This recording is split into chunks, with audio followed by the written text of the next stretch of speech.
الله الرحمن الرحیم. السلام علیکم ورحمۃ الله. زه ډاکټر نوید اسسټنټ پروفیسر عبدالله خان یونیورسټي کې یم. صاحبین سره ما تعلق دی.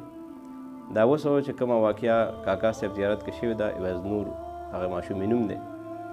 یقینا چې هر مسلمان بلکې هر انسان د دې په وجه باندې چې کوم دی زړه ته او دل و دماغ ته سوچ ته تکلیف رسېدلی دی. خو د دې نه مخکې هم بلا واقعات داسې شوي دي، زینب په نوم باندې یا بل ځای کې بلا شي شوي دي، خلک د هغې نه خبر دی. خو زه په دې باره کې دا ووایم چې دا صرف عوض نور نه ده، د عوض نور په شان بلا دا واقعات کیږي، خو بعضې پکې رپورټ شي، بعضې رپورټ نه شي. نو یو خو دا چې دا خو تقریبا ماته څه انسان هم نه ښکاري چې دا کار چا کړی دی.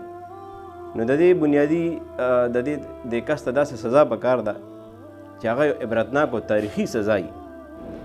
خو انسان له نه وي پکار چې د انسان دپاره سزا تجویز کړي، ځکه کې به غلطۍ وي، بلکې موږ له پکار ده چې دله موږ داسې سزا ورکړو کوم چې الله د لپاره تجویز کړې ده. لکه چېرې موږ قرآن او حدیث وګورو نو دې کس باندې چې کوم دی نو دوه مسلې دي، د دوه چې کوم دی تشدد کړي دي. یو خو چې کوم دی دا جنسي تشدد کړی دی، نو د دې لپاره سزا ده. که چېرې دې واده کړی دی نو بیا دې سنګسارول پکار دي، او هغه به پبلک ځای کې به سنګساري، دې به پټ هم نه بلکې خلک به د لپاره راجمع شي او پبلک ایریا کې په پبلک ګیدرینګ کې به چې کوم دی دله سنګسارېدل پکار دي. او که چېرې دې واده کړي نه نو بیا دله چې کوم دی کوړی پکار دي، او هغه به هغه کوړی هم چې کوم دي دا پبلک ایریا کې پبلک ګیدرینګ کې چې کوم دی دا پکار دي. نو زما خو خیال دا دی چې تر څو پورې یو قرآن بطور قانون د ملک کې د دنیا کې نافذ شوی نه دی، نو د عوض نورو یا د نورو ماشومانو په شان دا کیسونه دا کیدای شي دا روزمره روټین جوړ شي.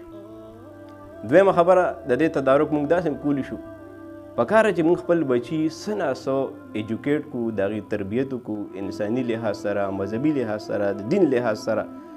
نو کیدای شي څه ناسو حده پورې دا څیزونه دې تدارک وشي.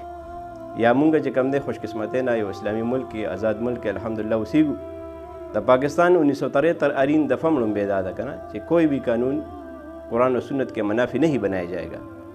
ख्वागे बया मुंगू गुरु बदकिस्मत है ना कि दिशी दा मल्क जमू पला सो की ना और दे के दासे कानून नहीं जुड़ेगी न जमू चे कम दे जमा दरमंदाना ख्वास्ते वज़ीर आज़म था और दे मल्क वाकदारान होता कि दासे कवानीन दे नाफिज की द अल्लाह ताला दा पारा द क़यामत द यारी दा पारा द अल्लाह ताला द खुशहालुल दा पारा چې هغې کې دا قسم دهشتګردانه او دا قسم ظالمانه او وحشیانه حرکات بیا نه کېږي.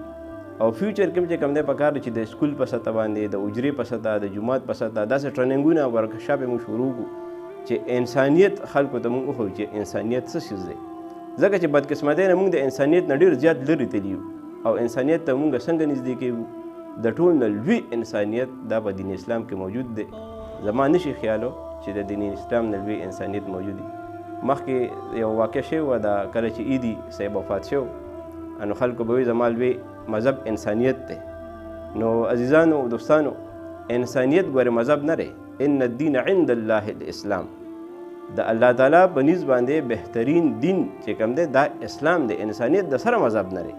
البته زه دا ویلی شم چې دین اسلام چې کوم دی دا د ټول نه لوی انساني اقدار او ډېر نه لوی انساني حقوق چې کوم ده بیان کړي دي، نو دا به بل مذهب کې نشته دی. والسلام.